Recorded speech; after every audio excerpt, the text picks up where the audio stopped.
convite, Carlos Pimenta e em especial ao engenheiro Jorge Vasconcelos, que está em algum lado que eu não estou a ver agora, e sobretudo muito obrigada a todos que aqui estão para nos ouvir, porque senão também não valia a pena nós aqui estarmos.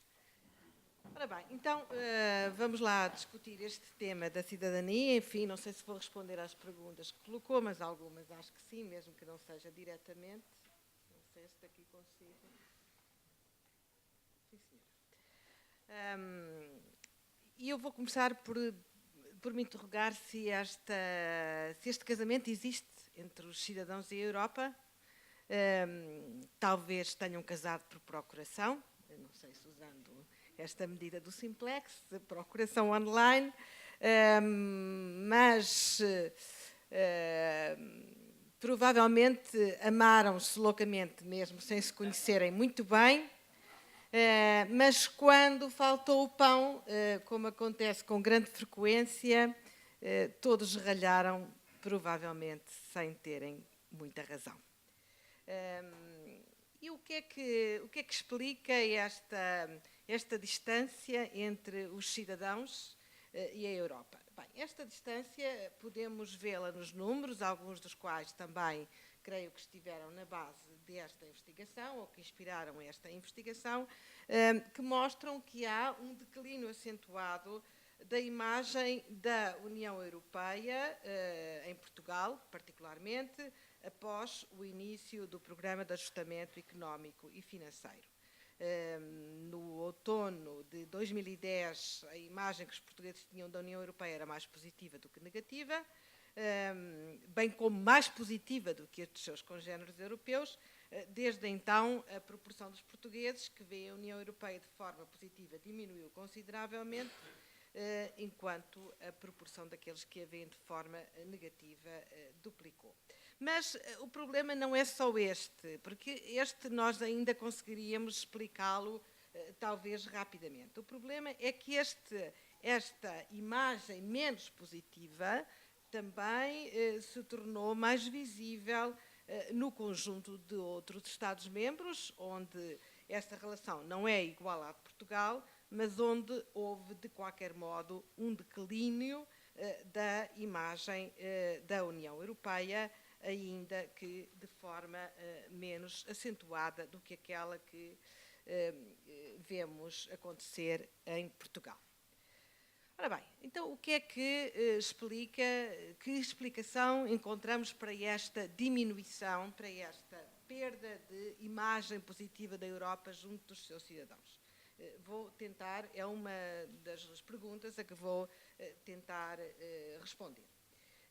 Gostaria, no entanto, de dizer que esta história do não há pão, com que comecei este casamento eventualmente desavindo, e eu gostava de começar por aqui, por manifestar esta minha posição pessoal, é contudo muito relativa.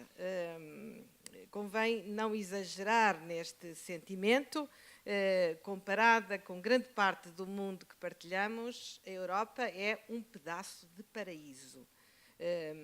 Imigra-se muito em Portugal, foge-se muito, faz-se disso uma grande tragédia, mas os nossos concidadãos que partem não vão em jangadas, não se afogam no Mediterrâneo, partem com as suas malas, com o seu passaporte, provavelmente até com visto para entrar em qualquer parte do mundo que obteram, em alguns casos com mais dificuldade, e noutros nem sequer precisaram dele.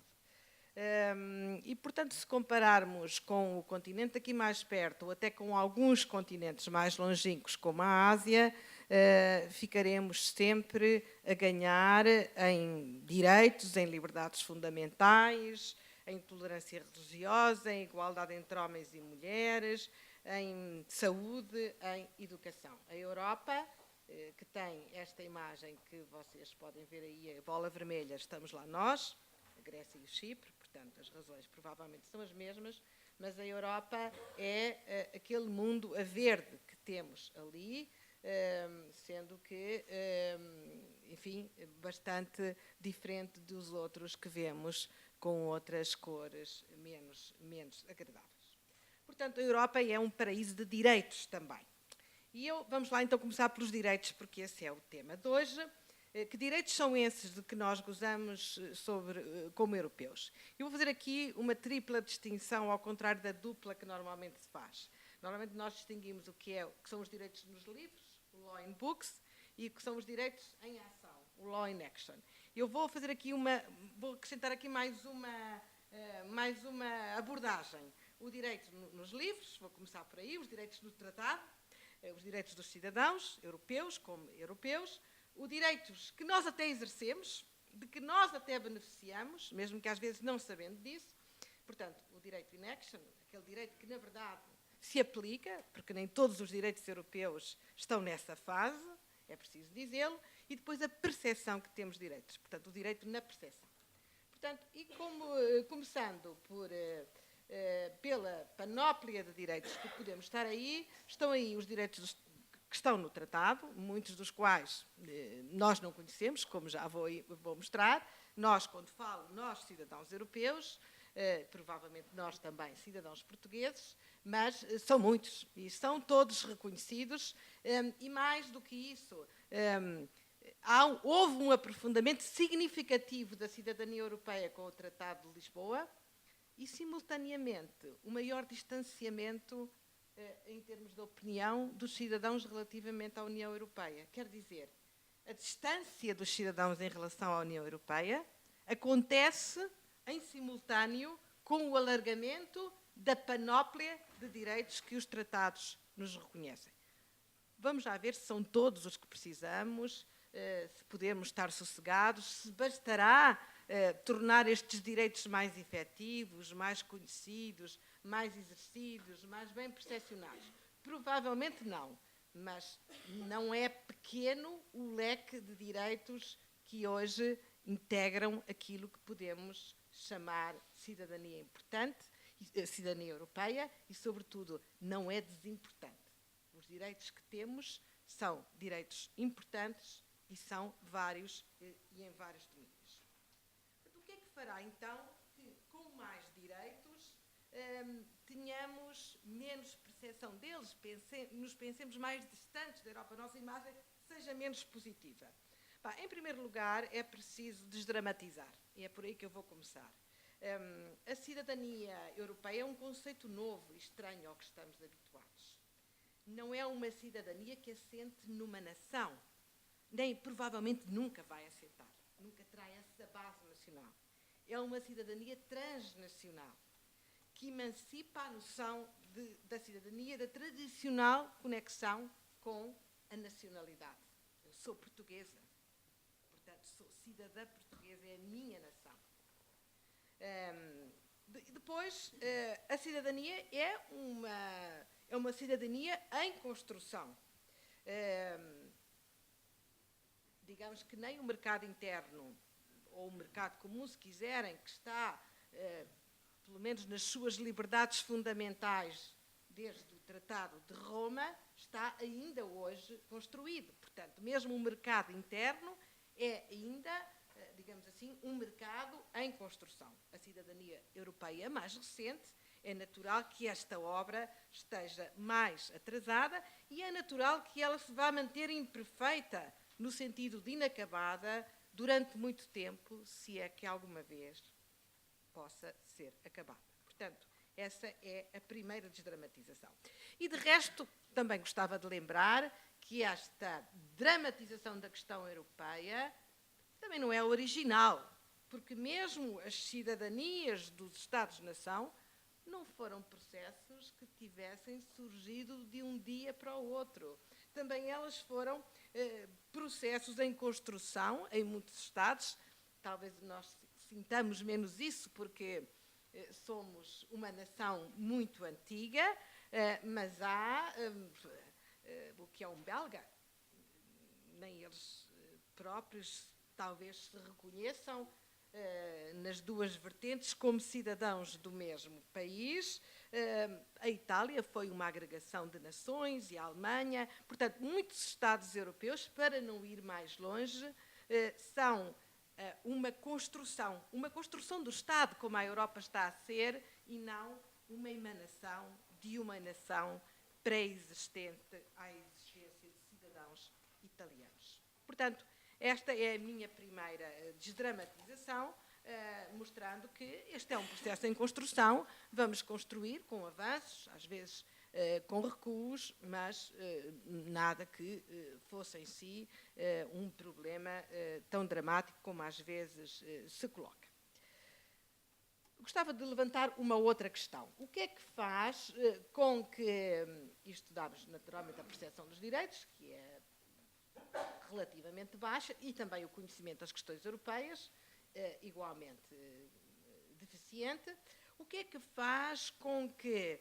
o que é que faz aumentar este gap? Ele será apenas esta questão da cidadania ser uma cidadania em construção, a seu tempo conheceremos os direitos, a seu tempo exerceremos estes direitos com mais frequência, a seu tempo estes números serão alterados, a seu tempo a nossa imagem vai ser mais positiva. Esta imagem negativa é apenas uma consequência da crise, não é porque vimos que ela também... esta imagem negativa também aumentou em outros países europeus, em outros Estados-membros que não passam por esta crise. Portanto, o que é que faz aumentar esta distância? Bem, e essa é a minha questão seguinte, que é a de saber se esta nossa imagem menos positiva da Europa e das instituições europeias não é também um reflexo do que acontece a nível nacional. Ou seja, se nós não estamos a julgar o exercício da política no nível europeu com mais distância, se não nos estamos a afastar do exercício da política a nível europeu, como um reflexo daquilo que acontece também a nível nacional. Ou seja, da maior distância que os cidadãos têm hoje em relação às suas instituições nacionais, o Parlamento, o Governo e todas as restantes instituições, ou seja, ao funcionamento da sua própria democracia nacional. E eu gostava de ir aqui chamar a atenção, antes de passar eu vou passar aqui à frente, já volto aqui atrás, se me permitem, para passar aqui uma imagem, exatamente esta imagem.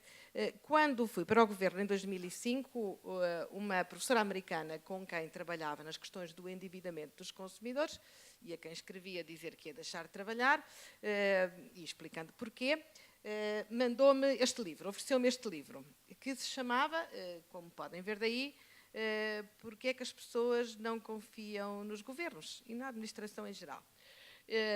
E eu li-o com muita atenção e, para ver porque é que aumentava mostra aqui a desconfiança aumentou, os dados são americanos, a desconfiança não é a Europa, não é Portugal, a desconfiança a partir da década de 60 aumentou exponencialmente.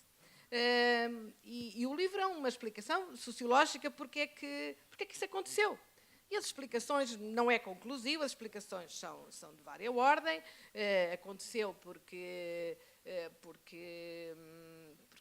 as pessoas veem os governos com mais atenção, estão mais educadas, são mais exigentes, porque passou aquela ideia de a seguir à guerra, como estavam a dizer há bocado, em que tudo construiu-se de nada e, portanto, tudo criava uma confiança diferente. Portanto, passou esse período dourado para os governos.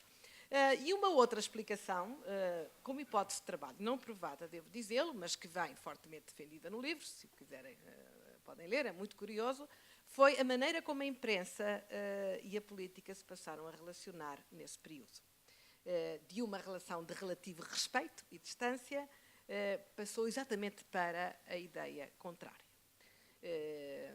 Se hoje lermos a imprensa portuguesa, e não só, sobre os políticos e a política em geral, digo sem fazer contas, mas provavelmente 80% das notícias são más notícias. São más notícias. Quando estava no governo, num dos simplex, até era o das autarquias, que tinha câmaras de todos os partidos, um jornalista ligou-me na véspera para saber os resultados. E eu disse-lhe os resultados, ele falou comigo durante algum tempo, fez algumas perguntas, eu fui-lhe dando os resultados, e no final ele disse-me assim, mas então, isso são bons resultados. E eu disse, eu acho que sim, são 9 câmaras, foi o primeiro, até foi experimental, as câmaras nunca tinham feito um programa, fizeram um programa, tornaram-no público, assumiram responsabilidades, tinham medidas difíceis, identifiquei, e em geral têm bons resultados. E ele parou e disse-me, bem, então assim não é notícia. E eu disse, pois, é capaz de não ser. Porque, na verdade, depois eu também estou a ver que são bons resultados. Peço-lhe desculpa do tempo que lhe roubei, não tenho nada a desculpar. Boa tarde. E não foi notícia. Quem já esteve do outro lado, e eu passei lá 6 anos, não ficou admirada, nem perturbada. Levantei-me, continuei a trabalhar, não foi surpresa para mim, não me esqueci da história, porque nunca ninguém me tinha dito tão diretamente, assim na cara, que não era notícia, mas eu já sabia que tudo o que corria bem nem valia a pena comunicar, que não era notícia. E eu, como cidadã, preocupa-me muito esta situação, mais do que me preocupava quando estava daquele lado.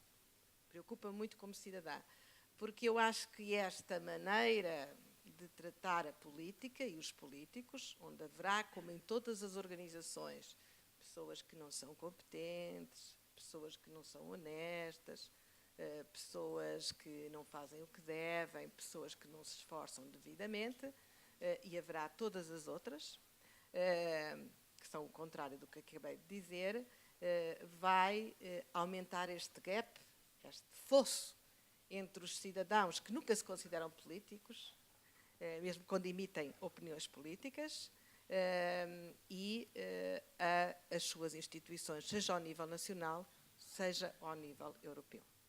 E isso é um ciclo muito vicioso, porque quanto maior for a distância, menor será a qualidade das pessoas que têm atração pela política e menor será a responsabilidade no seu exercício. Eu tinha aqui, antes de passar para esta última parte, e eu vou ser rápida. Vou ser rápida aqui. Queria fazer só uma pergunta. O Solvit, alguém sabe o que é aqui? Podem levantar? 1, 2, 3 pessoas, 4 pessoas. Não, foi só um teste, porque não se sintam mal por não saber, mas uma vez em Bruxelas, numa discussão com funcionários da Comissão Europeia, toda a gente dizia, mas como não conhecem o Solvit? Mas o Solvit é super conhecido, mas o Solvit é um serviço para os cidadãos que os ajuda no exercício dos seus direitos em qualquer parte da Europa, que resolve problemas concretos. Todos estes problemas que estão aqui são exemplos retirados do site do Solvit de questões efetivas resolvidas. Estas também são as instituições europeias que criam o Solvit, que resolve imensas coisas para os cidadãos europeus e que acham que os cidadãos europeus têm que conhecer aquilo que elas criam. Ou seja, esta mudança do gap, este ultrapassar do fosso, passa seguramente pelos